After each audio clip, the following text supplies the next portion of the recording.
What up, B Squad? It is your boy JB, and we are here today, you guys, with a brand new review for Sistas on BET, you guys. This is season 6, episode 20, and this episode is titled The Last Lap.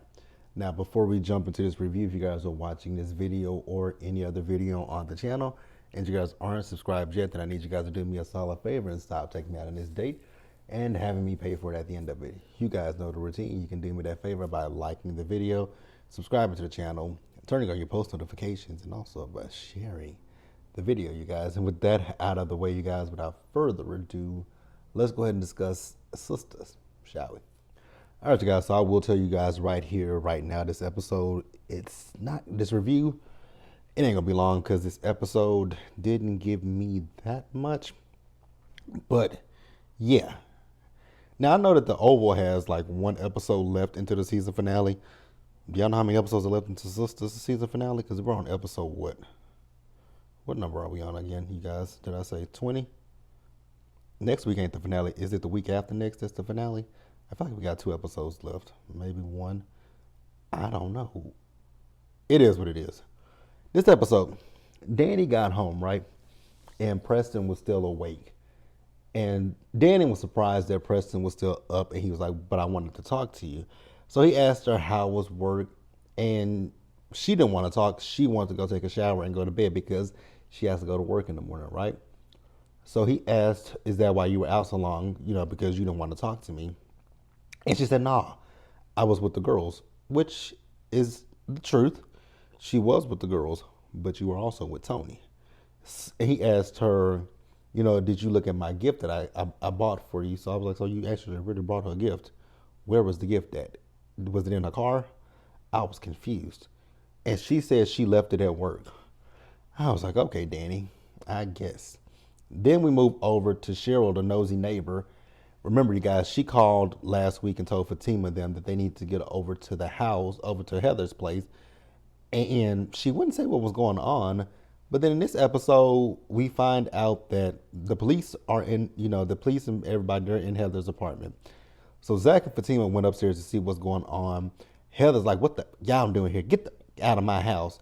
And so Zach is asking her about the little boy, right? And she says that Michael is fine. Meanwhile, she's getting bandaged up and saying that she cut her arm on some broken glass. I was like, okay. Sounds like abuse to me, but it is what it is, right? And so Fatima was like, hey, Heather, can I talk to you outside? And she was like, what, so you can beat me up out there? And Fatima was like, girl, there ain't nothing like that. So Heather wants to call her a bitch, telling Micah, yeah, this bitch beat your mama up, or some whatever she said. I don't want to listen too deeply when she said it. And so Zach was like, don't use that language in front of him. And she once again telling him to get out and all that kind of stuff. And then so the police came, and at this time, police is trying to look at Zach like we got to call about a domestic dispute.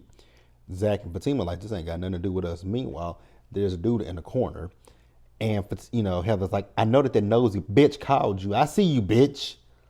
I was like, damn, girl, like the woman was looking out for your raggedy ass. Like if you up here getting your ass beat, the woman was just looking out for you. But hey, you know what? And she said this to her and kept giving Heather the middle finger. So when Zach and Fatima left, she was like, if she called me a bitch one more time, you ain't gonna have to worry about the course because I'm gonna beat her ass for you. Zach was like, and I'll pay you to do it. Yeah, she said, what did I say about my money? But she said, I'll do it for a pack of cigarettes. I was like, of course she will. But that's in, you guys. We'll pause here and move forward. Next up, Karen got a call from the contractor telling her that, he's ready to start working on the salon. He also told her that he let his wife know about her and her being pregnant. So his wife loaded his car with baby clothes.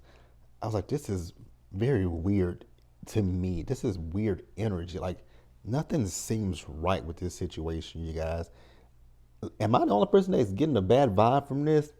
So she hung up with him and she called Fatima and she said, hey, so this contractor, he has some baby clothes, and I was just wondering if, maybe Zach wanted them for his son.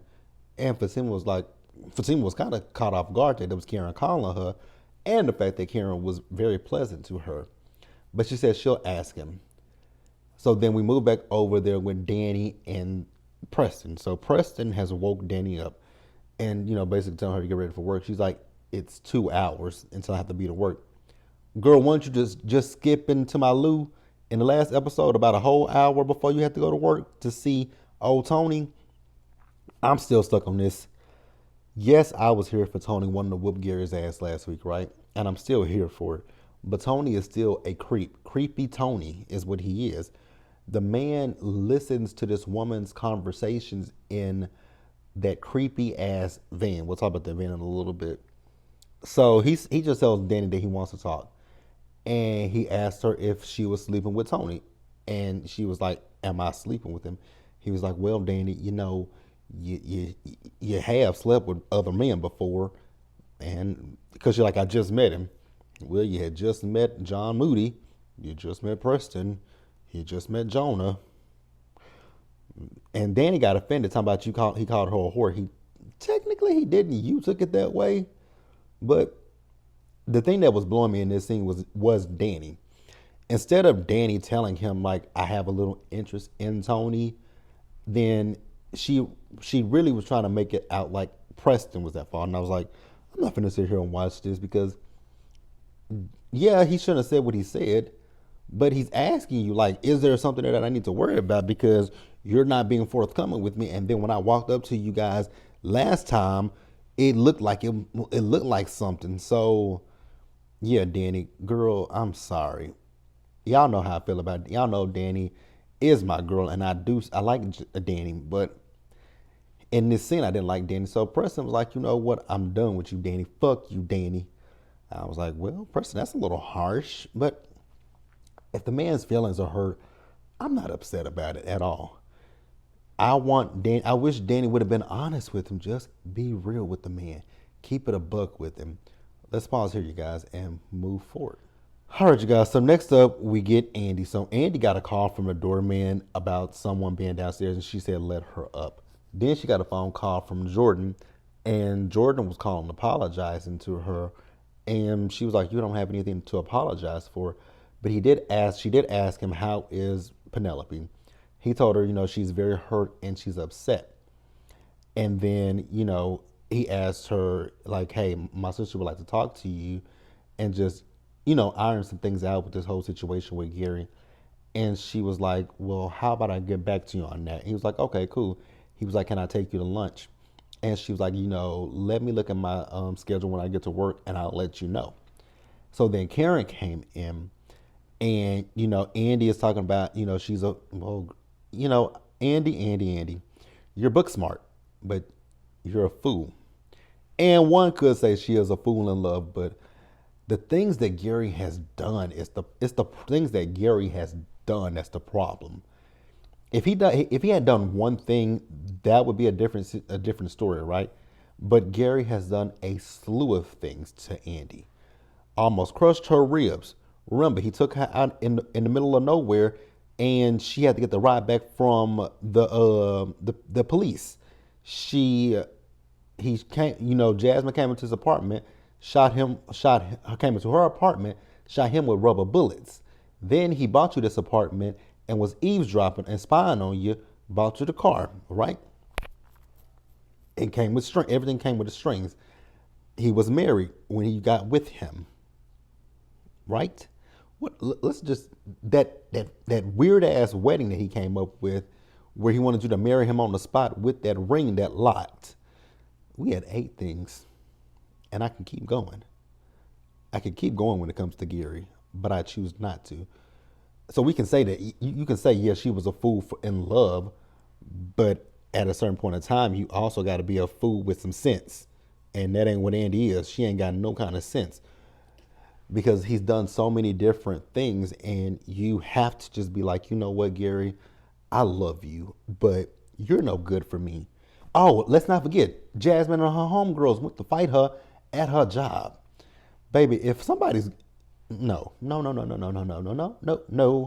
But if Andy liked it, I loved it. But Karen's telling her now she's not stupid. I'm like, a little bit. Andy don't give smart. So Karen tells Andy, well, Andy told her that, she did block Gary. Congratulations. You should have been blocked them. The fuck? So Karen told Andy about meeting up with a contractor, and Andy wrote her a check for the estimate balance, right? And I was like, okay. I'm still confused as to where the hell Andy got this money from, unless they've already refunded her money for Sabrina's bail, which Sabrina just got out of jail. So, okay, so maybe they have. Who knows? Maybe it was like, I don't know. I don't care. Speaking of Sabrina, Sabrina went over to Danny's house, knocked on the door, and just opened the door and walked in. Danny thought it was Preston, and then Danny proceeded to tell Sabrina what happened with Preston. Mind you, she left a lot of shit out. And I'm like, but y'all, and then Sabrina, I'm looking at Sabrina like, Sabrina, y'all, she just told y'all that she and Preston were a thing at this point. But then she is out with Tony, but she got a boyfriend at home. You're not gonna sit here and hold your friend accountable the same way she was trying to hold Gary accountable, like a spade. Let's call a spade, and pot me kettle, right? I like Danny, but Danny, you are wrong. And so, she's like, he called me a whore and said I love you and fuck you in the same sentence. I would too. If I feel like you are playing with me, I'm like, I love you, but I don't want to fuck you right about now. Like, I ain't got time for this shit. I would say that.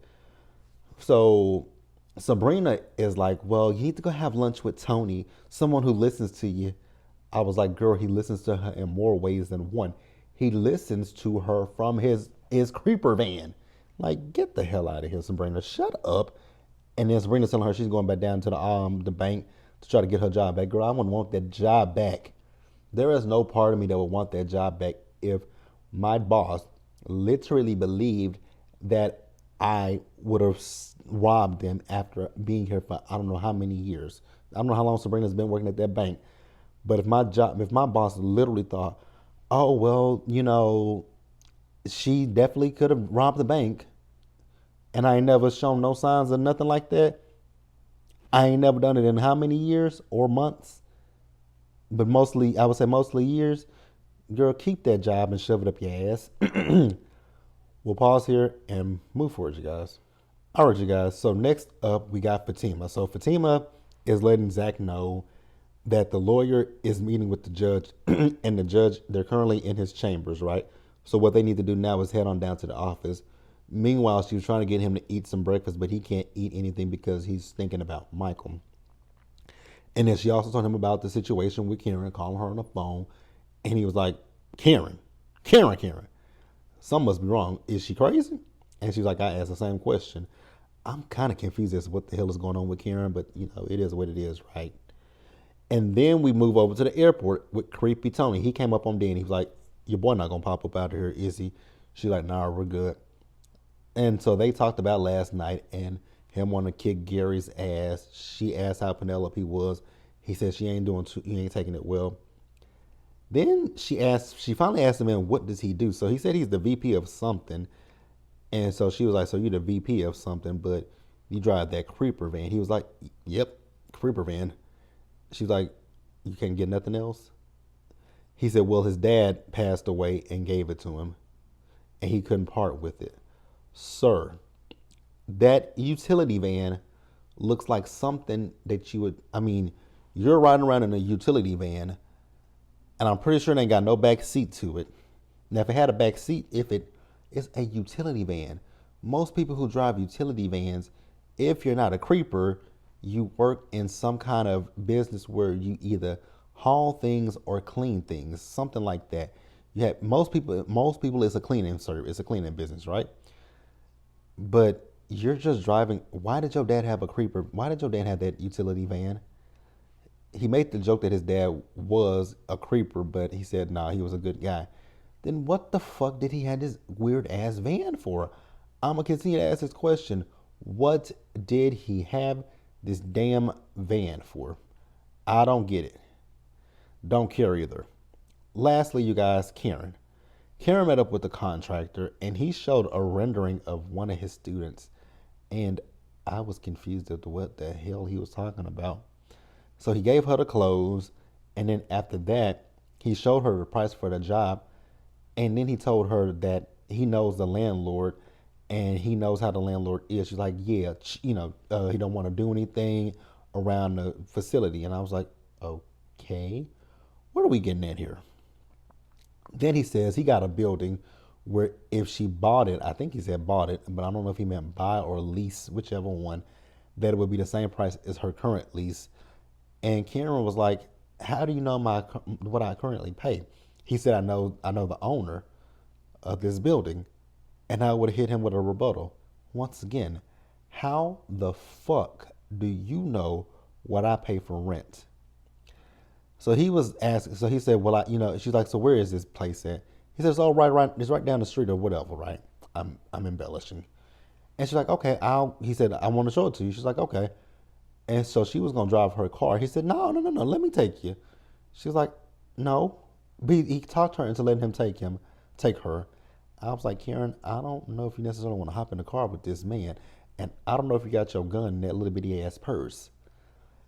Mm, something bad is afoot here. And dare I say it, I'm worried for Karen. Dare I say I'm worried for Karen. And then the last scene of the episode, you guys, Gary and Hayden. So Hayden is leaving for work, and him and Tamara walked outside, and Gary pulled up. So Gary comes up, and Hayden's like, "You're not gonna speak to my girl?" Hey, hey, Gary. So she goes back inside, and Hayden is like, "You can't be just pulling up to my house like this." So Gary has come with information from his private eye to let Hayden know that Tamara is a plant that Fatima put on him because she works for Fatima's cousin. I was like, now how the fuck y'all find that out? How the hell did y'all find out that Fatima did this? Never mind. Just because, never, y'all don't think that, I mean, she works for Madam, so Madam works in the SEX. Never mind, never mind. I don't care. I don't care. That's the episode, you guys. Let me know what you guys thought about it in the comment section below. You guys, subscribe to the channel, turn on your post notifications, and share the video, you guys. And until the next time, stay safe, take care of yourselves, wash your hands, be blessed, and I'll see you guys in the next one.